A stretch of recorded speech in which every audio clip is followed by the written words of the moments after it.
We are going to move on to our next talk. It's going to be Tactical and Strategic Science Support for Crewed Artemis Missions, Lessons Learned from the BASALT Research Program. And that's going to be given by Lim et al. Hi, yeah, this is Darlene. I'm going to leave my video off to conserve bandwidth in my house, but thank you so much for the opportunity to be here today. Those were some epic talks, and I'd like to just start by saying that I'm, presenting on behalf of the many who, of course, in turn represent experience and research results from analog research programs such as, the iconic DRATs we just heard about, Pavilion Lake, NEMO, Subsea, MVP, and so forth. And I was really struck yesterday how many presentations we saw that showcased incredible ongoing efforts in our community to develop scientific crew training and associated science team support that promotes the ability of future lunar crews to conduct, science and exploration in a fairly autonomous yet fully scientifically supported manner.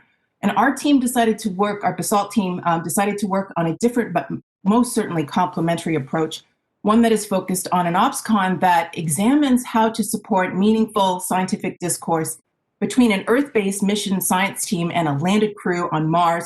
And this is really extensible to the moon as well, as you'll see. And we focused on activities during the EVA, so that sort of exchange during an EVA, because we fundamentally hypothesized that during an EVA, science exchanges might actually be of particular value to a mission when crews are tasked with exploring several areas of interest or when repeat visits to an area are limited. And so the results of this work that we've done in this realm is what my presentation will focus on today. Next slide, please. So let's talk about BASALT. BASALT is a 4-year program. It was funded through PSTAR, and we recently published a special collection of papers in the journal Astrobiology. This came out in March 2019. And in terms of our science, the BASALT team was interested in investigating habitability gradients of Mars analog volcanic environments. And so we visited 2 analog sites, one in Idaho at Craters of the Moon National Monument and Preserve, and one in Hawaii on Big Island in the Kilauea region. And the thing is, we conducted all of our field research under Mars mission conditions, and we did so that we could answer the question whether across Earth-Mars communication latencies can meaningful science-focused bidirectional exchange be enabled during EVAs between scientists or subject matter experts on Earth and a crew on Mars. Next slide, please. So let's talk about the setup of the work that we did. Next slide again. So one of the first things we did, of course, as researchers, is we dug into the literature, into the NASA technical reports, the peer-reviewed publications from the last 30 years of analogs, from programs that you just heard about from David and from Cynthia. And we did this so that we could really start with a foundation of knowledge and build out from what had already been done. Next slide, please. We, of course, also dug into existing architectures for human missions to Mars, such as the DRA 5.0. Next slide, please. And then we went ahead and constructed our BASALT mission architecture. So in this particular case, as you'll see, there is a team of scientists that are co-located. And in this case, they were all co-located in a conference room at the Kilauea military camp. And then this team of scientists in the bottom left there were actually speaking over Mars latencies of 5 and 15 minutes one-way light time with an intravehicular crew that were, simulated to be on Mars. And that IV crew was then speaking to a couple of folks out in the field who were our EV crew. And those 2 people were tasked with conducting all of the science and collecting samples that were relevant to the scientists at hand. And those scientists range from early career, folks, undergraduates who are trying to finish up their thesis all the way up to senior personnel. And the 2 folks out in the field, the EVA crew, they really, they represented what a lot of people were advocating for yesterday, which is one person was a scientist and the other one was an operations specialist. And they both complemented each other and were able to really interpret the information coming to them from Earth. Next slide, please. This is an image of what it looked like in the flesh. So again, down in the bottom left, you see an image of 2 people in the intravehicular workstation. And then in the bottom right, you see a couple of people, tiny little specks, working out on the vast fields of the Craters of the Moon National Monument. And then in the top, that's the Mission Support Center where the scientists sat and the engineers sat as well. And if I could create sort of a Harry Potter moving image, you would see left and right that this room was filled with tens of people. And again, they were all connected through a communication system that I'll talk to you about in a minute, bidirectionally with those people on Mars in that intravehicular workstation. Next slide, please. So let's talk about the support. What kind of support did we have to do our jobs? Next slide, please. And so all of the forthcoming slides, I'm going to gloss over them very quickly because the details are actually published in the Astrobiology Special Collection and the second forthcoming special issue in PSS. But, I encourage you all to take a read, not because I think all the answers to all of the questions that are driving this LSSW8, meetup are in there, but rather because I think there are really like solid and rigorous methodologies that I've heard as well from other speakers within those pages that I think can help the community get to the right solutions for Artemis. So, please just go out there, reproduce our work, see what works, see what doesn't work, see if you get the same trends and results, and then throw out the stuff you don't find useful. But do see if there are themes that bubble up that can meet the needs of the science support that we need for Artemis and to meet the Artemis science goals. So one of the capabilities that our team designed to support our research was a comms network and an EV informatics backpack system that were created truly as a labor of love between our scientists and our engineers. And this work was led by Mike Miller and Mike Downs out of KSC, and they published a paper in Astrobiology in that special issue. And they created a supporting capability that enabled our team to store and to send scientific data from the field that was really of incredible value to our science team as well as to our operations team for them to make key assessments and decisions about what they were seeing in terms of the data coming back from the field. Next slide, please.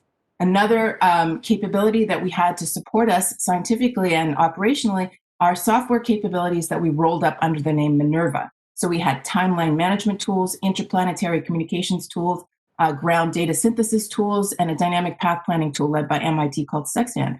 Again, the details of this is published in Marquez et al. Go to the next slide, please. We also had a series of scientific support capabilities in the form of handheld instruments. We articulated targets of opportunity, site, sample selection, and collection guidelines. We had a field glossary that enabled everybody to be on the same page in terms of terminology, and of course, mission log communication protocols as well. Next slide, please.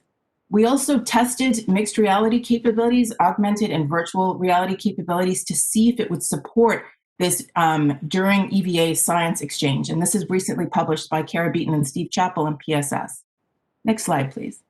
The thing I just want to pause on for a moment here, which was another capability, was the design of the EVA and Mission Science Center timelines.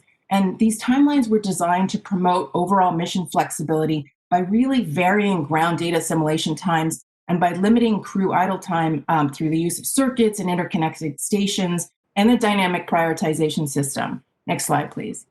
So how this looked is a couple of EVA folks would come in, of course, trained and understanding what the science goals at hand were. They would lay down a series of sample markers, and then that information would percolate back to Earth over latency, and then there was time built in for the scientists to synthesize the information coming in and come to some sort of a decision as to how they'd like to proceed. Next slide, please. And then they actually, condensed that information and sent it over to the IV workstation. And the IV crew was then tasked with evaluating that information and expanding it out to the EV crew. Next slide, please. So that the EV crew could actually then, apply that knowledge and make the right decision around the selection of a final sampling area for the scientists back on Earth. Next slide, please. So there's lots of structure that was built in, next slide, please, in order to use those supporting capabilities. In order to rank order the information coming back, we had a tool called a leaderboard, and all of the systematics that we put in place to manage through the tactical decision-making and prioritization are published in this paper led by Stevens et al. In that astrobiology issue. Next slide, please. There was also, of course, a huge emphasis on clarity and efficiency of communications, and so we published as well all of the protocols that we used in order to manage communications between the Earth and Mars and within Mars. Next slide, please. As well, when we use the portable instrument suites, it was done very deliberately and in a disciplined manner, and all of that information is detailed in Selke et al. Next slide, please. Now, one of the questions that we've been asked in this LSSW8 by the committee is how would you design the room for the Mission Science Center? Well, we actually designed our room to really, and we reconfigured it a number of times, and all the details of that reconfiguration and design process is in this Paler et al. Paper. But we did so in response to the workflow and communications needs of our group.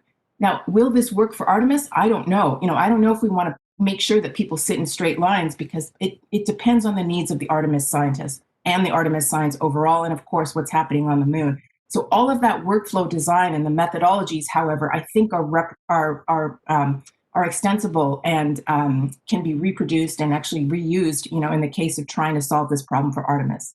Next slide, please. So one of the other things that we did, of course, an STM is pretty standard, a science traceability matrix, but on a daily basis, on a strategic level. Allison Brady published on this. We actually checked in and we created a conditional STM so that we were we were tracking whether each and every EVA was actually leading to our goals and objectives on a strategic level. So last two slides. Perfect. If this is your last slide coming up. Yeah, I've got two more. This one's really quick. Next slide, please. Just to let you know that, we also met all of our scientific goals in terms of being able to publish the results of those samples that were collected in the field in peer-reviewed publications. And final slide, this is a final thought for me, is that for the future, I do hope that our mission science team is a socially and professionally diverse mission science team. It's collaboratively spirited and operationally minded, and that in terms of the diversity, it really reflects what NASA's trying to do with the Artemis team of 18 in terms of inspiring and representing Americans and people from all walks of life around the world. Thank you very much. Thank you.